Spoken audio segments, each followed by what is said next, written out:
Physiques, Mind, and Muscle. How the hell are you guys doing? Things are going great here. Training's good. No injuries. We are on track. And a little bit of a dreary day, but we're getting there. Hopefully spring will be here in a few weeks. Anyway, now on the outside, it might seem like a potentially boring video, but it's not. We're going to talk about protein today, and we're going to tackle it from a number of angles. Number one, supplements cost money. So unless some of you out there are fortunate enough to be rich, or even better, be sponsored by a company where you're getting your stuff for free, it's a pretty awesome thing. I was fortunate to have a bit of that in the past. It's pretty nice when you get your supplements for free, but for most of us, that's not how it is. We're not made of money. And it's important to talk about, does this supplement work? Is it worth the money? And of course, you know, your most basic supplement, the first go-to supplement for people is supplement, meaning you're adding to your diet, is a protein powder. Now, having been around the industry, in and out, you guys know the story. I don't want to get into that. Actually, before I get going, I want to give a shout out to my good friend, Justin Fay. You can see Justin messaged me a few days ago. We had a nice chat. He is from San Diego, California. And Justin is on his body and health transformation. And, you know, it's one of these things, you know, when you talk about health, I get it. A lot of people don't want to see it. They don't want to deal with it. It's not their thing. I get it. As you're older, your health, things change. Things fall apart. My intentions are good, not to offend people. I know how hard it is at 50 to try and get my health and my body back. It's a hell of an effort. So when I get messages from people like Justin who say, hey man, I really like your channel. It's real. You should have more subscribers. But I appreciate that, Justin. But you know, let's be honest, I'm a 50-year-old bastard here. I don't see crazy things happening for this channel, but it's kind of my creativity. It's my way of, you know, sharing some knowledge that I may or may not have that you guys agree or disagree with. But the better thing is, if it inspires some of you out there, especially if you're older, any age really, but if you're older, you know, and you're struggling with some things, to move in a healthier direction, that means a lot to me. And I've had a number of you reach out to me and tell me that the past few months, and that means more to me than any amount of subscribers or whatever. Send me a message, I'll give you a shout out. And Justin, I really appreciate it. And moving on, protein. So as I said, protein, there's endless debates, things kind of come and go. Clinical research is very, very important. It's definitely legitimate, it's important, but sometimes things change with time. I remember a few years ago, this big study came out that it was like, okay, your body can only assimilate 30 grams of protein at a time, even if you're the most elite athlete after a hard training session. Well, now the data is kind of changing. That's cool, you know. Things happen, things change, we learn. Protein is important, you know, clinical research is important, but also, you know, what's important too that a lot of people don't know about or that people don't have is real world experience. So if you're talking to someone who's been training for 30 years, even if it's been on and off, and they can tell you, I've had real world experience. This works, this doesn't work. Now, we're all different. Something might work better for me, not quite as good for you, and vice versa. Okay, so I'm only going to give you my opinion from what I've noticed over the years. And my opinion, if it's worth your money or not, okay? So, protein, how much should you get? That's a big debate. Let's talk about that first, okay? So, real world experience. I learned since I was very young that protein does matter. How much you take in does matter when you're training really hard. And any scenario that you're training hard in, natty, enhanced, whatever, taking in protein is very important. You know, for me, I'm trying to hit about 300 grams a day. I notice that the more I eat and the harder I train, the more it seems to help with muscle growth and fat loss, because I'm replacing, I do take in carbs, but you know, when you replace a lot of the carbohydrate calories with protein, for me, I notice a difference. I remember, I'll tell you guys a story back in the 90s. I'm going to say 96 to 97. I actually worked for a high-tech company. I was really into working out at the time. Might have been pre-first pec tear, I kind of forget now, but, you know, I was in pretty good shape, probably at my physically biggest. Physically, in the break room, I would make a protein shake. You know, just nothing big, just add some water and shake it up and drink it, right? And it's kind of funny, people, even if they're uneducated, they have to have an opinion, you know, and I remember one person used to come up to me who's since kind of changed her ways, who's gotten on the health wagon and understands more about macronutrients and nutrition. But she'd say to me, I should be eating something, unhealthy, which is, that's her business. But she'd say to me, like, she had to throw in her opinion. Well, where are all the vitamins and minerals? And I was like, I don't know, man. I just like drinking this stuff. Even then, at a young age, I'm like, I'm not going to get into it with this person. And then there's this other little guy. He worked up in the research department. He was this little pipsqueak. And, not that there's anything wrong with that, but he would run up to me and say, my wife's a nurse, and they have clinical research to show that, it doesn't matter how much protein you take in for muscle growth. And I looked at him, and I was trying to be as polite as I could, and I said, I think his name might have been Scott. I could be wrong. Like, we're going back to 96. That's a long time ago. But I remember saying to him, Scott, I appreciate that. Thank you. But he made it a point every time he'd see me to run up and tell me that. It's like, why do you feel the need to give me your fucking opinion? And one day I looked at him and I said, Scott, I don't mean to be a prick, but you don't look to me like you work out. Do you have real world experience with protein? And well, yeah, I'm into cycling. I'm like, okay, that's cool. That's a good exercise. It's a good endeavor for your health and whatever. But I said, but I think, my training and your training are different. We have different goals. He said, it doesn't matter. My wife is a nurse, and she has the clinical research to show that you don't need protein. Doesn't matter. And he would just dog me about this, and he would want to fight. And I'm just like, why am I arguing with this guy? Like, why am I getting into this?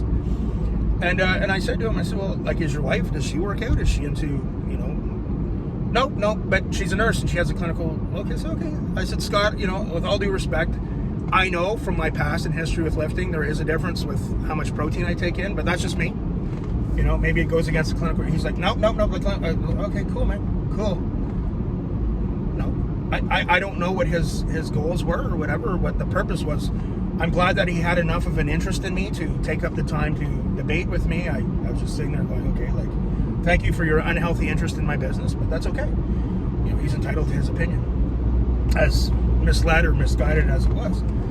But I noticed in my training, it does matter. And now I'm older now. You guys know this. I'm 50. I still find it matters how much protein you take in. Like, what types of different protein. So, of course, the first one is going to be a whey protein. Now, I know you guys have probably heard this, but a lot of you haven't. When I used to do some personal training years ago, it would amaze me that people would pay me to help them with their workouts, with their nutritional program, but then they would go and buy the most bottom of the barrel protein powder. But a lot of people don't know that during that time, so I'm going to say 2014, 15, 16, that area, there was a lot of federal court cases going on in the States with something called amino spiking. A lot of people don't know that. So what would happen is a lot of these companies would take a filler amino acid. Okay, they'd take one amino acid, they'd put a bit of protein in the powder, and then they would stuff it with one amino acid because they do what's called nitrogen testing. So they would falsify what they have on their nutritional labels, which is, not legal to my understanding. It's very misleading to customers who are spending money. It would say, like, yeah, there's 25 or 30 grams of protein in a scoop, but the reality was there was 5 or 6 grams. That was a big deal, and I'm sure that crap still goes on. I always tell people, if you're going to get a protein powder, get a good one. I remember my friend Ben back in the mid-90s, we trained for a while together, and he was so funny. I remember one day he said to me, man, we could go to those supplement stores and pay a lot of money for whey protein, or we could just go to the bulk food store and let's just get whey powder. Me being silly enough, I went with him and we bought all this cheap whey powder and we tried to make shakes with it, and my stomach was so sick for days. So this is another thing a lot of people don't understand. When you get just regular whey powder, I don't know about you guys, I'm lactose intolerant. I have a very sensitive stomach with certain foods. I often tell people who are in their pursuit of health and whatever, I say, pay attention to the foods you eat. Your body tries to talk to you, okay? We just have a habit of not listening. Regular whey protein is hard on the guts for a lot of people. It's not filtered. There's a lot of gunk. There's a lot of impurities in it. But when you start getting into a whey isolate, it is filtered. They take a lot of the crap out. Of course, whey isolate costs more money, but you're getting a better quality protein, and it's better for your body. When you're upsetting your stomach, there's a chain reaction of things that go on with your body, right? Stresses your body out. You're going to have gastrointestinal issues. Even better, hydrolyzed. I find for me, hydrolyzed, I don't have any problems with isolate protein, but I like hydrolyzed protein. I find that's really easy on the guts. There's a brand that we like. I'm not mentioning the brand. And for right now, that's what we use. Now, when's the best time to take it? For me, you know, I work out fasted, and then after a hard workout, a whey protein, a whey isolate, or whey hydrolyzed, it gets into your system really quickly, like minutes. And your body breaks it down and it has good bioavailability, meaning your body will use most of it. Most of it doesn't go to waste, right? Crappier proteins. So I would warn all of you, when you go to, I won't mention the stores, but when you go and you see a container of whey protein on for 15 bucks, 20 bucks, American, Canadian, whatever, you know, you're going to have problems. And when I had clients, you know, they would go and buy the bottom of the barrel protein, but then that I would tell them not to. And then they'd complain to me about, oh, I'm having stomach issues and I'm on the toilet all the time. You know, what came out with some of these companies with fillers, like I've even heard some of them use sawdust. Like it's nasty stuff. So think of that before you want to save a couple of bucks on a container of protein powder. So I've always found a whey isolate, whey hydrolyzed very beneficial to me. Then you have egg protein. Now, to my understanding, egg protein, I just eat eggs. There's a fellow near where I live. I get my eggs fresh, and I also supplement with egg whites, which have gone up in price like crazy. But eggs are a little bit more of a slower digesting protein, a little bit slower than the whey. And then what else do we got? We've got, there's also a beef protein. Now, I remember, I won't mention the company, but I really came out with this, I don't know, 10 years ago, 12 years ago. I've tried it. It foams. Like, they'll have different consistencies. Same with vegan proteins.